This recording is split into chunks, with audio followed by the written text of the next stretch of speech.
अस्सलामुअलैकुम वरहमतुल्लाहि वबरकातुहू। अल्लाह तबारक व तआला दे सोहणे ते बाबरकत नाम तो शुरू करना जिहड़ा तमाम जहाना दा मालिक है। ते सजणों की हाल है तुहाडा। मैं उम्मीद करना कि तुसी सारे ठीक ठाक हो सो ते अल्लाह तबारक व तआला तुहाडे ते हज़ारां नेमतां ते बरकतां दा नज़ूल फरमाए। ते सुणियो बई अज दी गल दा आगाज़ करने हैं। गल इस तरह है बई वो लोग कामयाब हो जाते ने, चंगे बन जाते ने जिहड़े लोग वक़्त दी पासदारी करते ने, वक़्त दी पाबंदी करते ने, वक़्त दा ख्याल रखते ने, वक़्त दी कदर करते ने। ते वो लोग ना नाकाम हो जाते ने जिहड़े वक़्त नू इग्नोर करते ने, वक़्त दी कदर नहीं करते, वक़्त दा ख्याल नहीं रखते। अज ना साडे मुआशरे दे विच ने ट्रेंड बन गया, एक फैशन बन गया। कोई भी प्रोग्राम होवे ना, कोई भी किसी नू दावत दी जाए ना, तो वो टाइम 1 बजे का रख दिता जाए तो लोग 3 तो 4 बजे आएंगे कि यार उत्थे तो इस तरह होना है, तो लोगों ने काम होना है, तो 3 बजे लोग पहुंचना है, तो ये होना है, तो वो होना है। इस तरह नहीं होना चाहिए। वो कौमां तरक्की करदियां ने, वो लोग अगे निकल जाते ने जिहड़े वक़्त की पाबंदी करते हैं। तो एक साडे मुआशरे दे विच होर जिहड़ी रस्म है ना, वो भी ईजाद हो रही है। वो की हो रही है, लोगों को कोई ख्याल नहीं। मैं बुरी नहीं कह सकता।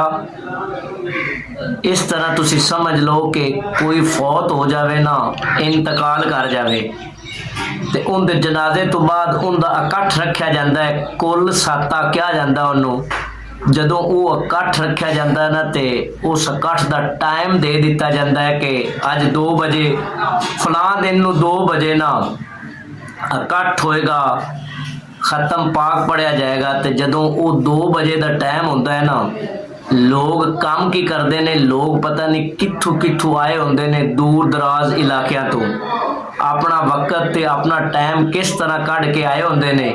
ते अगला घर जिन्हां दी वो फौतगी हुई होंदी, जेड़ा बंदा फौत होया होंदा है, उन्हां दे जेड़े वारस होंदे ने ते घर वाले होंदे ने, वो काम की करते ने कि उस टाइम दे विच ना कोई महफिल रख देंदे ने, मिलाद रख देंदे ने, मजलिस करवा देंदे ने।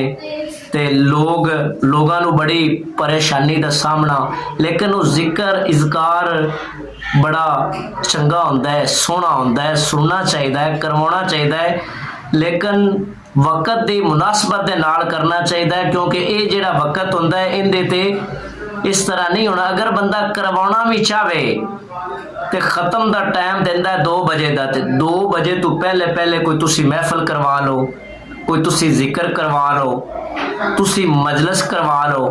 उस टाइम तो पहले पहले तुसी सारे काम करवा लो, ते करवा के ते जेड़ा तुसी टाइम दिता है उस टाइम ते तुसी अपना खत्म पाक जेड़ा है वो पढ़ा लो। कि लोगों का जेड़ा टाइम है, लोगों को पता नहीं किस तरह लोग आए होंगे ने। कोई उस खत्म दे विच मरीज बैठा होंदा है, किसी नूं होर कोई परेशानी होंदी, किसी जल्दी दे विच वापस जाना होंदा है। 100 बंदियां नूं कामकार होंदे ने। अज जदीद दौर है, तो इस दौर दे विच हर बंदे दे कोल ही कोई टाइम नहीं है। एक मेरा दोस्त आ ना, तो उन्होंने मैं पूछा कि यार कोई गलबात ही को नहीं करना है, किदे होना है? उस आख्या बस ना यार वेले ही मसरूफ होना। तो वो इस तरह ही है कि अजकल लोग ज्यादा ना मसरूफ हो गए ने, तो थोड़ा जिहा टाइम बचाना चाहिए। बंदे आउंदे अफसोस वास्ते ने, लोगों के दुख दे विच शरीक होवन आउंदे ने, लेकिन उत्थे आके उन्होंने आवाजारी ते परेशानी का सामना करना पौंदा है। तो इस तरह नहीं होना चाहिए। अगर तुसी 2 बजे का टाइम दिता है, तो इन टाइम तुसी 2 बजे अपना खत्म दिवाओ।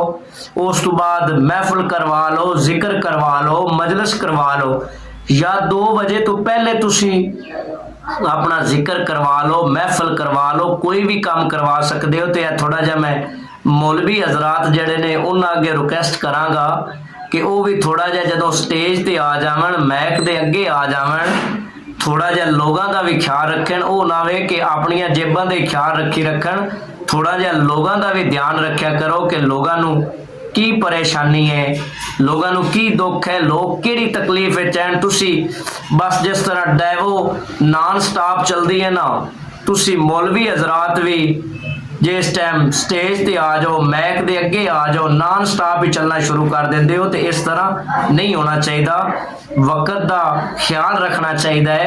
मैं पहले भी ये गल की कि वो लोग कामयाब हो जाते हैं जेडे वक्त की पाबंदी करते हैं, वक्त का ख्याल रखते हैं, वक्त की कदर करते हैं, तो वो लोग नाकाम हो जाते हैं जेडे लोग वक्त की पाबंदी नहीं करते, वक्त नूं ज़ाया करते हैं, वक्त उन्हां लोगां नूं ज़ाया कर देंदा है।